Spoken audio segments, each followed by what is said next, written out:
Hey everybody, Dishadar here, and this video that I'm making is going to be talking about the various isms that exist within religion, and I'm also it's going to be in three parts. It's first going to talk about the different isms that exist within paganism, and I'm going to also talk about how it applies to paganism in general, how each part applies to paganism, and also describe how they impact individuals within the faith. So the first faith, well, not first faith, but the first ism is monotheism, which is of course the belief in only one God. That's it, no more, no less. Of course, you have atheism, which doesn't believe in any God as well. Next, you have polytheism. Now, polytheism is a faith of having is a belief that there are multiple gods. Is the worship of various deities. It could be two, three, five, 1,000. The number doesn't really matter, but so long as it's more than one. You also have duotheism, which does exist primarily in the Wiccan sense, but since polytheism is the belief of more than one god, there's no point in saying dualism because it's already covered under polytheism. Okay, next you have pantheism. Now there are two actually. There are pantheism and panentheism. Both of these, they're in many ways they're the same, but there is one difference. Now in pantheism, it is the belief that God and the universe, or deity and the universe, they're identical. God is everything that we see and do not see. The stars, moon, earth, sun, stars, humans, plants, animals, everything that exists, has ever existed, and ever will exist is all of God. All that we can see and cannot see, never see, and just it's everything. The entirety of creation is divinity. Now in panentheism, you also have that, but the singular difference between pantheism and panentheism is the fact that with pantheism, like I said, with both pantheism and panentheism, it's the belief that the universe and deity are one. But in panentheism, it is the belief that God is more than the universe. Deity isn't limited to just what is in a universe, but it's something greater than it because it exists. So it's a very interesting take on it. It's if you want to compare it to a candle, get a candle and then have a bowl over it. Okay, the light emanating from this candle, that is God. That is God's energy, deity's energy. Doesn't matter if you call it God, goddess, goddesses, gods, spirits. It doesn't matter.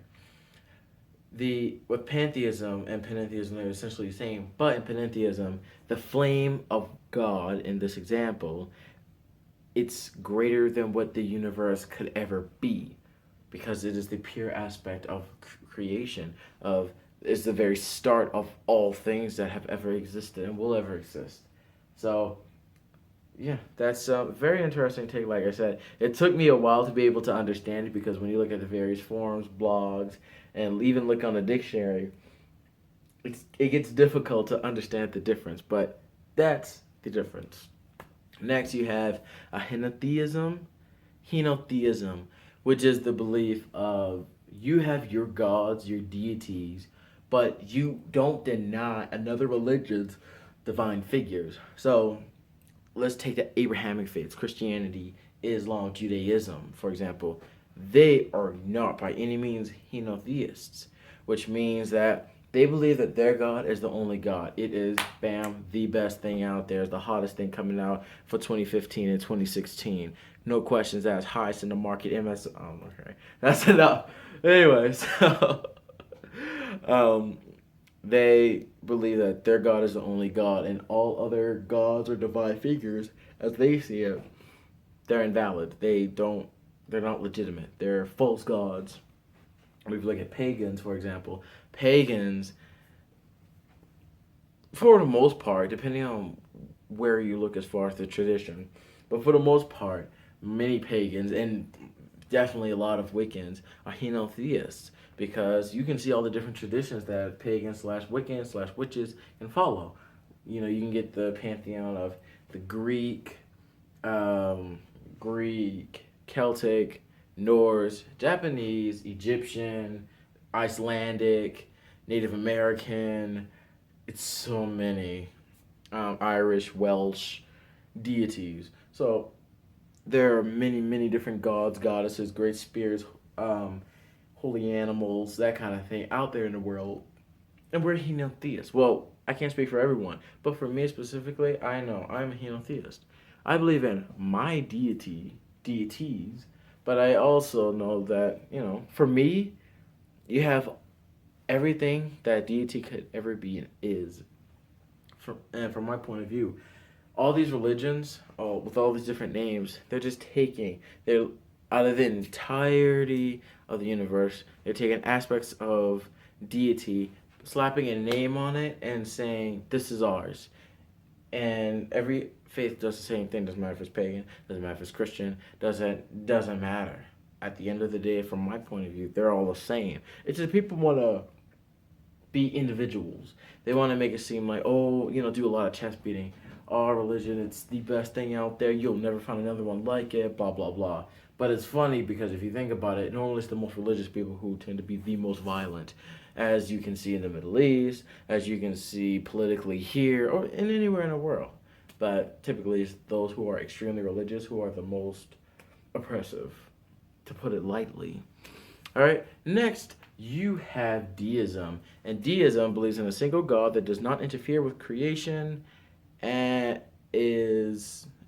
must be experienced. So deism, and I do have a little handy dandy list to help me. With deism, it's just that it's like a clockmaker, or God doesn't interfere with us. God's just like, bam, made the universe how it is. All right, fuck it. Next project, essentially. So, of course, I encourage you guys to do your own research, but this is basically what I found doing mine. And yeah, that's what deism is. Typically, it is something that is monotheistic, and also tends to be something where God is separate from you. You don't have that divine experience where God is like, you can experience God, you can talk to God, you can feel God. It's just, something, it's a distant father, essentially. At least that's how deism typically is. Now you have another ism called monism. Monism is the belief that everything in the world can be broken down, simplified into one core energy.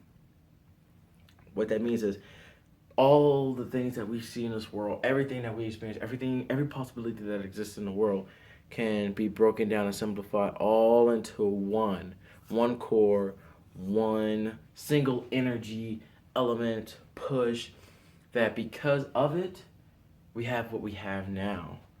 So that's what it is. Everything can be broken down and simplified into one form, one energy. Everything comes from one source. For me, I believe in this monism because I believe, for me, I have deity, which is the source of everything. And then I break it down by gender, God and goddess, male and female. And then I break it up even further between the God and the goddess to being maiden, mother, crone for the goddess, Lord, Father, Elder for the God. And then from there, you break it down to non-gender, and you have the great spirit of earth, wind, fire, and water. So that's how I have it. Deity, broken down to God and goddess, broken down to three, maiden, mother, crone, Lord, Father, Elder, and then on a separate lower level, you have the four elements, earth, wind, fire, water, and spirit would be deity, the nameless, formless, shapeless thing, that which exists in all things and nothing exists without it. Personal question I'm asking myself is it something that should be in a pantheistic form or in a panentheistic form? That's just something I'm going to have to figure out on my own. But I thought I'd just let you guys know. Now, of course, when you have monism, you have dualism. Dualism is the belief that you have two opposite energies that may or may not conflict with each other. For example, with Wicca and many forms of paganism, some forms of paganism, you have the God and the goddess. Now, if you look at Christianity, you'll see God and the devil. So in Wicca, they they cooperate within Christianity, and many book faiths they clash. So it doesn't mean it's going to be one or the other. Sometimes it can be a little bit of both, to be honest, like a relationship, like a love-hate relationship. Now, of course, since we have monism and we have dualism, then you have pluralism. Pluralism basically means everything is a little more complicated. It's not just one energy or the other. It's not black or white. It's a whole mix of different colors, different energies, and their different universal expression. Their unique divine expressions, if you think about it. Pluralism means that things aren't limited to one or the other, but can be going many different routes, which is a pretty good thought when you think about it. So these are the different isms. Like I said, you have atheism, which believes in nothing. Then you have monotheism, which believes in one. Then you have polytheism, and then you have Henotheism, which is something totally separate. You have your gods, but I want to believe in mine. Then you have monism. Everything comes from a single source. Then you have dualism. Everything comes from two separate sources that could be in conflict or can be cooperative. Then you have pluralism, which is basically everything goes its own direction. Then you have deism, which is a single god who typically is separate and you don't really have a personal relationship with. It's just, I'm going to make the universe, made the universe, all right, next, I'm out, kind of thing. So how does this apply to paganism? Well, the basic question is limited only to atheism, monotheism, and polytheism. Can a pagan be one of the three? Obviously, there's no point talking about polytheism because many pagans, if not all, well, many pagans practice polytheism. So then what about atheism and monotheism? In my personal belief, it depends on the practitioner. I personally believe that you can be wherever the hell you want to be quite honest.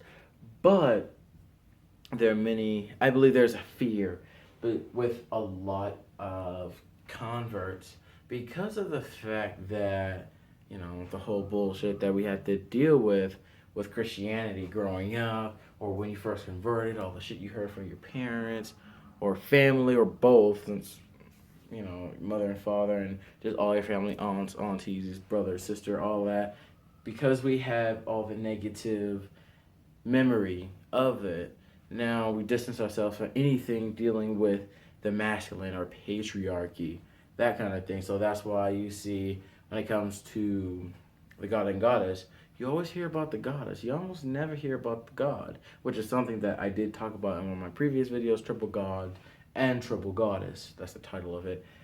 And that's also why you see when it comes to monotheism, just the word, the first thing you think, Christianity. Christianity equals my family, which equals hurt because they rejected me for who I was. They insulted me, they embarrassed me, they may have kicked me out, they may have threatened to kick me out. All the bullshit drama that's going on in my life is because of Christianity. God, the Christian God, I hate it. That kind of stuff. That is the toxicity within paganism. And it needs to stop, to be honest. Because I understand, like, even me, when I first converted, boy, did not like me any Christians. I hated them, to be honest. But that was 6, 7 years ago. I was a little kid. Like, when I say little kid, I mean, like, I was, 13-ish? Like, I was a young little thing. I didn't know left from right down there from a theological perspective. So, you know, and dealing with your own stuff, you choose to reject it. When you have that rejection and that constant rejection from your family, it makes you turn cold. It makes you upset. But I've since gotten over it and had my closure, so I'm perfectly okay. Like, you know, being, you know, talking about Christianity. No, not talking about it. I'm fine with it, but I don't do it because I don't know anything about it, nor am I interested in it. But there also needs to be a conversation, a sense of healing with the community, because if you think about it, there are a lot of people who have been harmed from a psychological perspective. And this mainly stems from ignorance, Like I said before, it's normally the most religious people that are the most oppressive. And that's something I think really needs to change, honestly. Like, it's just gonna create an unnecessary divide that's just gonna tear everyone apart. So we definitely need to do better within our own community of getting the younger folks, helping them out and letting them know that Christianity isn't evil. It doesn't excuse you to feel all types of hatred towards Christians. It doesn't matter if they're Christian or whatever they are. You don't have a right to be doing that because not you can't blame everyone for what a few people do. And it's because of us, many of us, when we convert over, we're so young, we don't have that, well, they don't have that emotional stability because the ones that they got their stability from, their sense of meaning, their support structure is now against them. So I think we should really do a lot better as a community because I see a lot of that just being on Facebook groups, or if you look at forums, just hear any talk from on Christianity from other pagans, and you'll hear negative things, unfortunately, and not even just negative to be critical, but it's to be has anger behind it. You can tell. But I'm starting to go off on a tangent. But as far as the belief is concerned, I believe that you can believe in anything. You can be atheist and be pagan. You can be monotheist and be pagan. You can be polytheistic, obviously, and you can still be pagan.